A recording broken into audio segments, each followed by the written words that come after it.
Hi everyone, today I'm kicking it old school. Got my dog here who's looking out the window at a stranger as it goes past. Oh look, she's growling, can you hear? Leave that man alone. And I have been on my Instagram stories and posted this video right here. Hello, so I've just been thinking that it's been a very long time since I've done a good old-fashioned Q&A. So reply to this story with any questions you may have and I'm going to make a video where I answer as many as I can. What a handsome chap. So I've had actually loads of questions that you guys have been sending me on Instagram stories. I'm going to pick a bunch and just start answering, so hope you enjoy it.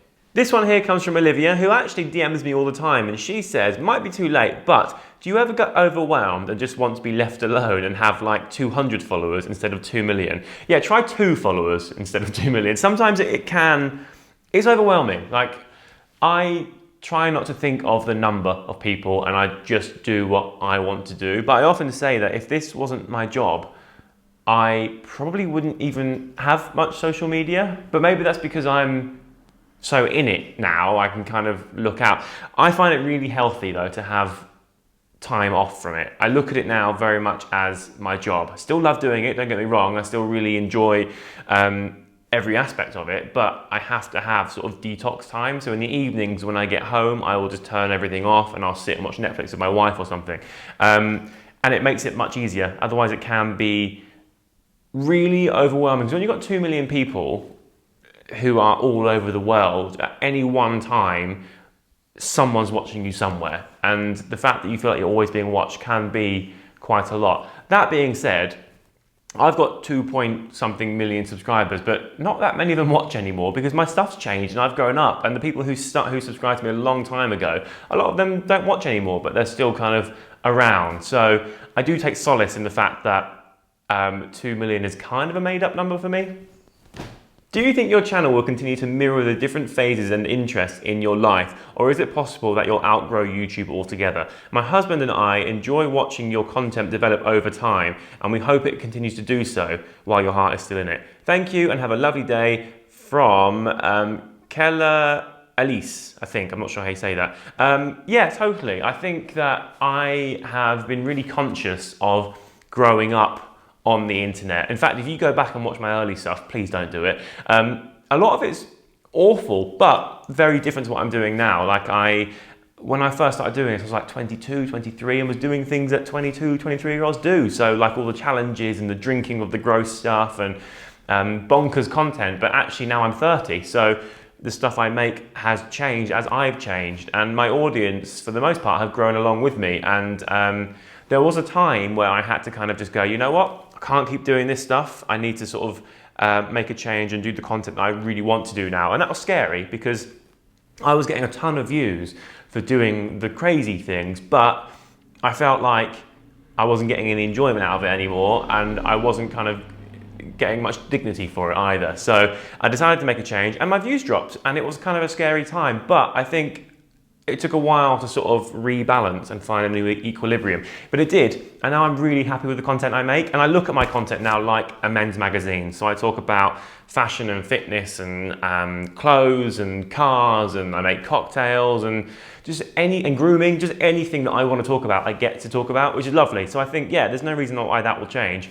As I get older, my content will develop. I think I won't be doing this forever. I'm going to be realistic about it. I can't see me doing this when I'm 50. But for the time being, I'm very happy. I still really, really enjoy it. That said, I do need side projects to kind of keep my creative juices flowing. Here's a cute one. How is Martha taking Tanya's amazing acting success? So if you didn't know, my wife is leading a play at the moment. In fact, by the time you watch this, it might be over. She finishes on Saturday and she's done amazingly well. I've been to see it like 6 times and I'm so proud of her. She's worked super hard for it. The dog probably couldn't care any less, I don't think. Even if she tried, look at her, she's just not bothered. So yeah, I think she's always going to stay down to earth, this dog. Doesn't faze her. What has been your proudest moment / achievement to date? And also, what is your biggest ambition for the future? So I think my proudest achievement and moment aren't really one thing. It's kind of like a culmination of everything. Like, I feel really privileged to be in the position that I'm in and I was a really early adopter to this whole social media thing, totally by accident. I just found it and really, really enjoyed it. And there's a bunch of us in the UK who were kind of doing it at the same time. Like me and my wife and Zoe and Alfie and Marcus and Joe and all that bunch. We were among the really early adopters to it, and as a result we had a really unique shared experience that I don't think anyone else is ever going to have. It felt like being in a boy band for a while. It was really, really cool. We travelled the world and we sold out venues and just had a really wicked time. And as a result, us guys now are forever really close friends because we had that sort of unique shared experience. And I feel really proud to be one of those people. And I think although there are now YouTubers out there who are much bigger than me and much more successful than me, I think that I still am really fortunate that people think of myself and my friends as kind of the almost the originals, and it's such a big medium now and there's so many people doing it that I feel really lucky to have done that, you know, so that's probably something I'm really proud of. I've done lots of really cool things and I've had the most amazing time doing this job, but that's one thing that I feel is totally unique to the sort of the 10 of us that, you know, is really special.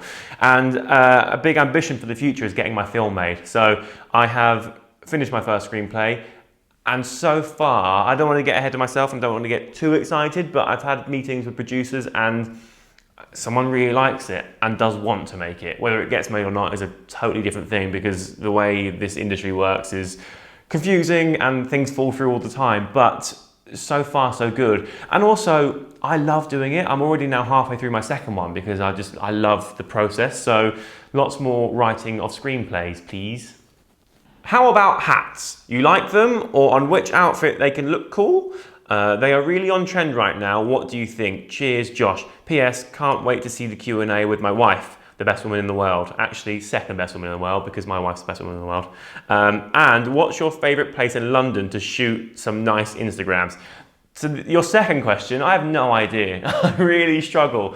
If you have any suggestions, please tell me, because I do the same spots every time for my Instagram post. There's a wall around this corner that I sit on because it's like quite a nice grey colour and there's plants coming out of it. So I hop myself up on there.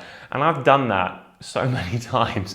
So yeah, you tell me. In terms of hats, yes, I like hats very much. And I have a selection of hats and I wear about 1% of the hats I own because I feel like hats don't look very good on me. I've recently got into like peaked caps, but nice ones that are, I mean, I work out in a peaked cap all the time because it keeps my hair out my face, but like nice ones that are kind of smart cash. And I wear those quite a lot, but I also have like a really lovely fedora, and I've got a nice trilby, and I've got like loads of beanies and like knitted things, and they all look shit on me. So I love hats. I don't think hats love me. I did see a guy the other day, and if he's watching this, then hi. But I saw a guy the other day who had like 2 hats on at the same time. I don't know if it was a hat that you buy that has 2 brims on it, or if it was 2 hats, one on top of the other. But I mean, the guts it takes to wear that. Like I don't like wearing a hat with 1 brim because I feel like a moron, but he had 2 brims and it was bright red. So you go. Well, good for you. Hi Jim, and the little kind of hand emoji. I really enjoyed your book. Are you planning to write another? It would be awesome. Yeah, I love writing, so I want to keep writing. And I think if I were to write another book, it might be a novel, a story, because like I say, I'm writing the screenplays at the moment, and I love making stories. And I didn't know I would. I've always loved film, so when I started writing it, I had a really lovely concept, but the structure of a story was something I'd never done before, and actually I've loved every minute of it, and I've got a few ideas for future projects which may be too big and too sort of meaty to fit into 120 minutes of a film. So yeah, I would love to write more. I really, really enjoy it. It's something that I find sort of super therapeutic because I spend my time talking to a camera, and once I've done something, I've done it. I can edit and whatever, but I can't go back and refilm things without it looking totally out of place. And what I love about writing is that it's a process that can take months or years, and at any one point I can go back and go, I don't like that paragraph or that line or that one word, and I can change it and kind of keep making something brand new and original. So yeah, hopefully more screenplays, more books, more everything, just lots of words, you know. What 8 items can you not live without? I'm going to assume you're talking about fashion and not I don't know, like food and stuff. So, okay, 8 items. Blue jeans and black jeans, grey trousers, that's 3. I thought I was going to really struggle with this. White t-shirt, a really lovely bomber jacket, a long double-breasted overcoat. Wow, that's 6. I'm getting through this. What have I not done? Denim jacket, and oh god, there's so many to choose from. I'm gonna go for a nice crisp shirt, because you can actually wear that with lots of things. But other things like lovely knitwear, do you know what? I'm gonna stop because I could go on forever. But they are 8 things that everyone should have. Hi Jim, how did it come about that you started writing for GQ, and how do you come up with new inspiration to write for your blog /GQ? Thanks. Okay, so I started writing for GQ about, 2.5, 3 years ago, and it started because I've always read GQ. Like, I love that. For me, it's the best magazine in the world. And one time, I think it was Fashion Week, I'd been to my first show or something, and one of the guys who wrote for GQ had been following me on Instagram and on YouTube. And so featured me in a best dressed list, and I lost my mind because I was so excited. So I tweeted about it a bunch, and I Instagrammed it, and I think I mentioned it all over the place. As a result, it was their most clicked on thing for that year, which I think got the attention of the editor, whose name is Dylan Jones, who is like my idol. He's the coolest guy in the world. And I think it kind of piqued his interest. So we went for lunch, and as much as I love Dylan, he's also terrifying in that he asked me one question and then went silent. And I think that was kind of my test. I think it was my time to sink or swim. I waffled for about an hour, just kind of kept rambling, thinking, oh my God. And then got out of our meeting, and I called my management and went, oh dear Lord, I really messed that up. However, within the hour, he must have really liked me, because he said, we like him, can he start writing? So that's kind of the story of how it happened. I'm really fortunate that Nick, who's the guy who featured me the first time round, and Dylan saw something in me and realised that actually us influencers, us kind of YouTube, social media people, do know what we're going on about sometimes, and it's much better to sort of embrace us and kind of work with us than to just kind of poo-poo everything we say, because clearly we've got lots of followers, people listen to what we have to say. It's silly to just ignore that. So they were very clever and very inclusive to want to work with me. And as for what I write about, basically I have an email conversation with my editor, whose name is Jonathan, and we just kind of pitch ideas back and forth. He'll say, hey, do you want to write this time? And if I can't think of anything better, I'll say, yeah, all right. And then equally, I'll send him an idea, and sometimes it'll take a bit of formulating. But often my ideas involve some sort of adventure or some sort of thing to try out. So the actual writing of it is quite easy. It's not just my opinion on a thing. I have to try something or do something and then write about that experience.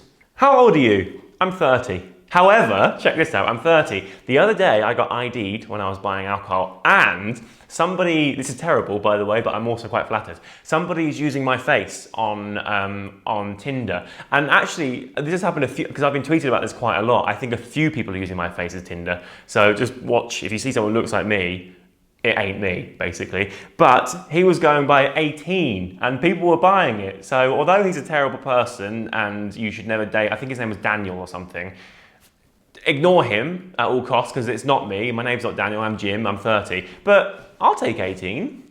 Oh, here's a good one. What one piece of advice would you tell your 20-year-old self? By the way, I'm 20 years old myself.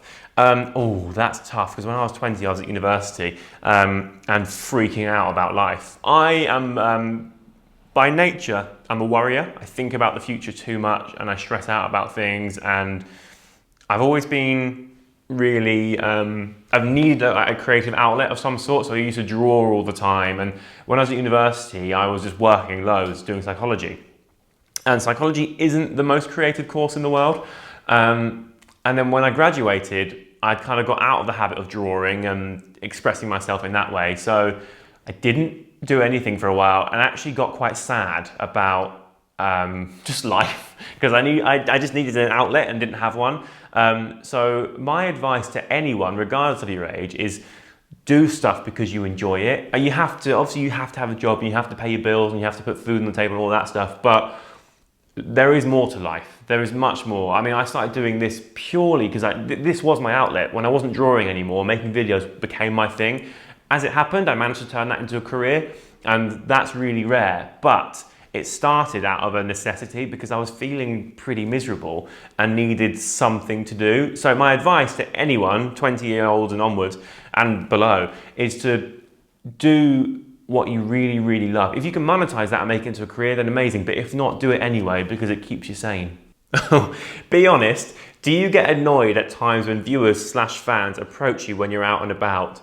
Typically no, and in fact, I am known among my friends, if ever I'm with them, as the nice guy. I never say no to a photo if someone wants one, or an autograph, or a chat, whatever, because I think that, by the way, I'm really underwhelming when you meet me, but you know, for those of you who don't know this, I always think that if it means that much to that person that they want to come and stop me and they might never have the chance to do it again, they might regret it if they didn't.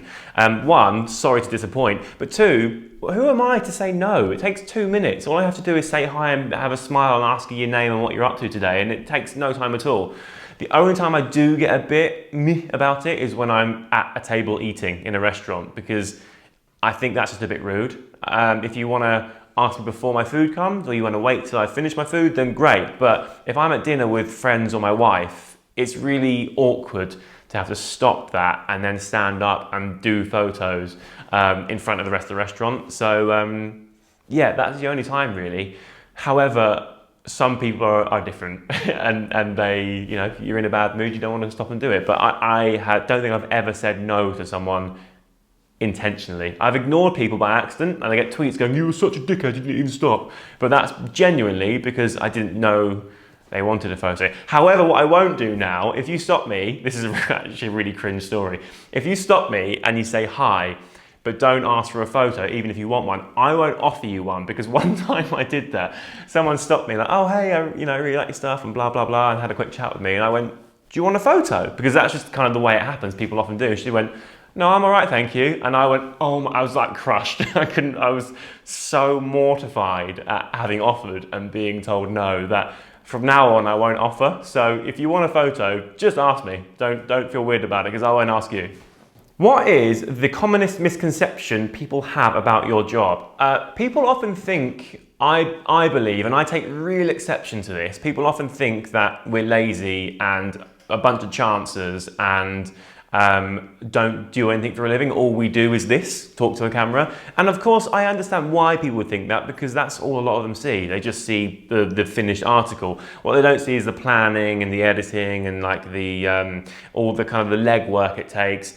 For me, YouTube now is quite a small part of what I do. I spend a lot of my time meeting people and writing emails and writing articles for GQ and other people, but also writing my own stuff. I'm presenting a lot. Like, you don't see a lot of the stuff I do. I do a lot of things on stage to an audience, or I do live hosting about things that will never see the internet. And I hate that people think that we're lazy. To be fair, some people who do what I do don't need to do a great deal. They live a lifestyle that allows them to make a video a week or something, and that's all they want to do, and that's totally fair enough. But I work really hard, and it really offends me when people kind of accuse me of being any other way. But also, I also think, what does it matter to you? You know, like, even if I want to be lazy and just do one video a week, and that's all I wanted to do, why do you have to start throwing words around like, "Oh, you're so lazy, get a real job"? Because regardless of how many hours somebody works, they're still working to make a living, and they're still living the lifestyle they want to live, you know? And they might want to work 2 hours a week or whatever they want to do, and live the way they do, knowing that they could work 40 hours a week and earn tons more and live a different lifestyle, but that's their choice. What do you believe the secrets are to a long-lasting relationship? Sending love to you, Jim. Marry my wife, because she's really good. I do think that I have a tendency of kind of making myself invisible sometimes and hiding, and I sit in a corner with my laptop out or with my notebook out and just kind of get on with things. My wife says, "Right, you're finished now, put that down, we're hanging out or we're going on a date." And it's really important to put that effort in. We're 12 years in now, we've been together for 12 years, and I can honestly say, without risk of sounding cheesy and corny, I love her more than I ever have before. You know, she is my best friend. I'm mad for her, but it's mostly because she makes me, you know. If it were up to me, I don't think we'll last this long, because I can get kind of caught up in myself and forget to put that time and effort in. But you know, having someone who kind of forces you to put effort into the relationship is really, really important. So regardless of whether you've been with someone for 2 days or 12 years or 20 years or longer, whatever, just make sure you don't let it get boring and stale. Go for date nights, you know, and just kind of put that effort in. Also, little things like send a text, just one text a day saying I love you, or something, just saying how's your day going. It doesn't take long, but actually they know you're thinking about them, and they get home and they think, oh, it's really nice that you had that thought, just that I was on your mind, you know.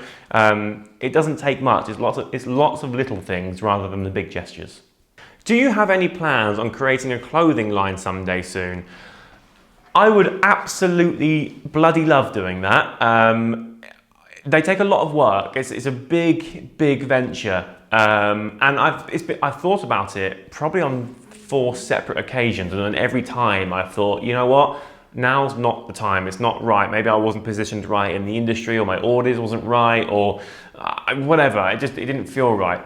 However, I actually had this chat 2 days ago, where I think now that the stars are kind of aligning, things seem right. I just need to carve out a lot of time for it. And also, I can't afford to do it. I haven't got enough money to go, yeah, I'm gonna go and make some clothing brands now, because it takes investment, and it takes knowledge that I don't have, and contacts I don't have. So I would love to. Yeah, I need to find someone who's willing to invest with me, and who's willing to sort of let me do the designing and all that. So it's a massive question mark, but what a cool thing to do. And I also think that I know from my audience that a lot of people really appreciate what I wear, and they like my style, and they listen to what I say in my videos. And I could make a really cool collection. I know that. I could make a really great brand. But it's just kind of the time and the money, but I would love to. So maybe one day soon, maybe one day in a long time, but I think it will happen eventually, I hope. Final question, where's that shirt from? I need it. This shirt is from Sandro. It's current stock, so you can find it on there. It's great, I really like it. It's kind of like a bright blue with white. I'm still not sure what these are. People keep asking me, and I'm like, are they reeds? They might be reeds. I'm not sure what they are, but it's a really cool shirt. Anyway, that is the end of my Q&A. I hope you enjoyed it. Thanks very much for watching. It's going to be quite a long one, this video, I think, because typically what I do for these is I screenshot a whole bunch, and then I pick the best, but actually I felt like they were all really good, so might be a while. I hope you stuck through it. Thanks very much, and I'll see you very soon. Goodbye.